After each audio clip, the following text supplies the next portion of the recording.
don't even have a joke. I'm just happy that Altuve's back. He truly is what makes this house a home. Hi, I'm Weston. I love talking about the Astros, and I'm here to talk about Game 44 of the regular season, where the Astros win 5-1 over the Oakland Athletics, taking the first game in Minute Maid against the Athletics, and in the return of Jose Altuve, getting their streak now to 5 straight wins. So we'll get to Altuve and the offense in a moment, but we're going to start with Brandon Bielak, who was strange.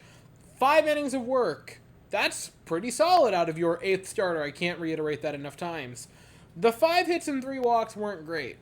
He, especially early in this game, looked just...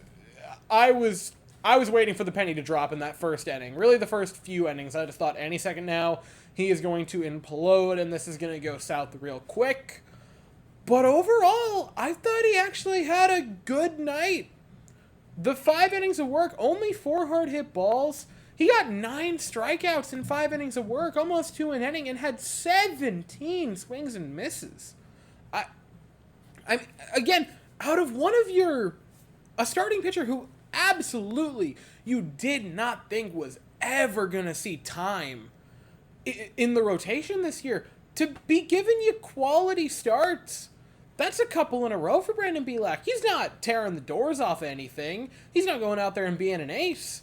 But he's giving you very winnable games out of, and this is, I swear this is going to be like the last time I say it, he's giving you winnable games out of your 8th starter in the rotation. So Phil Maton enters as the first reliever out of the bullpen and was fine, would give up a base hit, but no hard contact, no walks, an okay outing for him. Rafael Montero came in what is basically becoming a game of Russian roulette in bullpen form. He would give up a base hit and a walk, but also picked up a strikeout and didn't give up any hard contact. That is 2 consecutive games where he didn't allow a run. That is not a great thing to be grading a over $10 million reliever on, but here we are. That's the second okay-ish game in a row for Rafael Montero. How did we end up here? Brian Abreu would enter the game, wouldn't give up any walks or hits, would give up a pair of hard hit balls, however, in his inning of work, and didn't pick up a strikeout, but hey, you got through it all right. And then Ryan Presley in the 9th. Again, the bullpen only had 1 strikeout tonight in their 4 innings of work, which is a little peculiar, especially against a team like Oakland. You would assume the bullpen would just come in and strike out everyone they saw. But Ryan Presley in his inning of work would give up a hard hit ball and a hit, but no walks, and didn't give up any runs, and cruises for a scoreless bullpen session for all 4 pitchers, and only 1 run. I mean, again, it's the Oakland Athletics, so take that with a grain of salt, but hey, a good night for the pitching staff. And now we get to the offensive portion of the evening, where I don't know how many of you guys are keeping tabs on the Oakland Athletics, but welcome to playing the Oakland Athletics in the year of our Lord 2023, where your offense can look absolutely terrible, leave 10 men on base, and still win by 4 runs. The main showstoppers tonight offensively were the heart of the order, and that is just so nice to see. Yordan Alvarez, Jose Abreu, who has quietly started to come back to life offensively, and Kyle Tucker. Yordan Alvarez, who would have a pair of base hits tonight, one of them being a double and 3 hard hit balls. Jose Abreu, who would have a single and a pair of walks drawn to score a couple of runs in his night. Nothing too shabby there. And Kyle Tucker, who would have a pair of base hits, a double and a home run, 3 RBIs for him. Nothing too shabby there.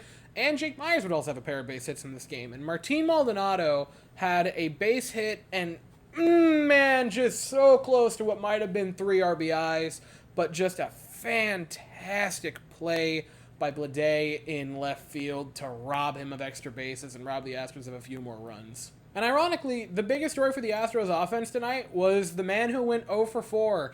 Jose Altuve, after missing the first 43 games of the season with the Astros with the fractured thumb from the World Baseball Classic, makes his highly anticipated season debut.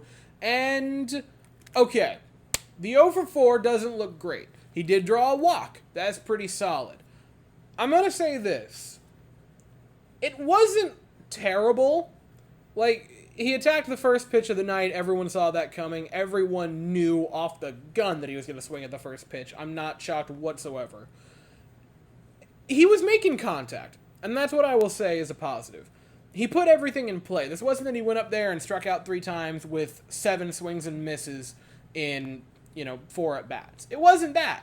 His timing just is slightly off. And I would imagine tomorrow he has a couple of base hits. I'm going to say 3 hits tomorrow for Jose Altuve, because you can tell he's almost there. He was just off a tiny little bit. I am not worried whatsoever, by the way. He's going to be fine. It was his 6th game facing live pitching.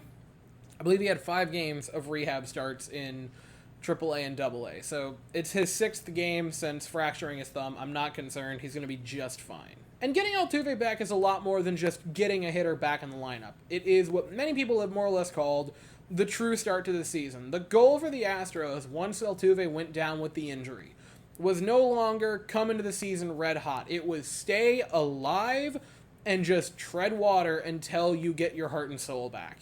He is finally back, and in his steadfast, I would like to go out and say, the first 43 games of this season, right, in what was a, by all accounts, terrible start to the season, that had not just people around the league, but actual Astros fans questioning if the run might actually be over with. And all of that, through all the injuries, through the horrific start, the horrific stretches, all this, that, and the other, the Astros, now with Altuve back, are 2 games out of the division lead at game 44. It took all of that for them to be 2 games out. And now on a 5-game winning streak with 2 more games against the hapless Oakland A's. It's a very real possibility that by Sunday night the Astros are tied or leading the division. Like, that's a very real outcome. So the Astros look to tomorrow to stretch their season-high winning streak to 6 games in a row at 4:10 Eastern, 3:10 Central. The Astros send Hunter Brown to the mound, and the Oakland A's will send J.P. Sears to the mound. I'll be here afterwards to talk about it, but as for right now, that is all I have to say. So if you enjoyed the video, please consider to like and subscribe. Thank you all so very much for watching. I hope you all have an absolutely fantastic day, and as always, go Astros.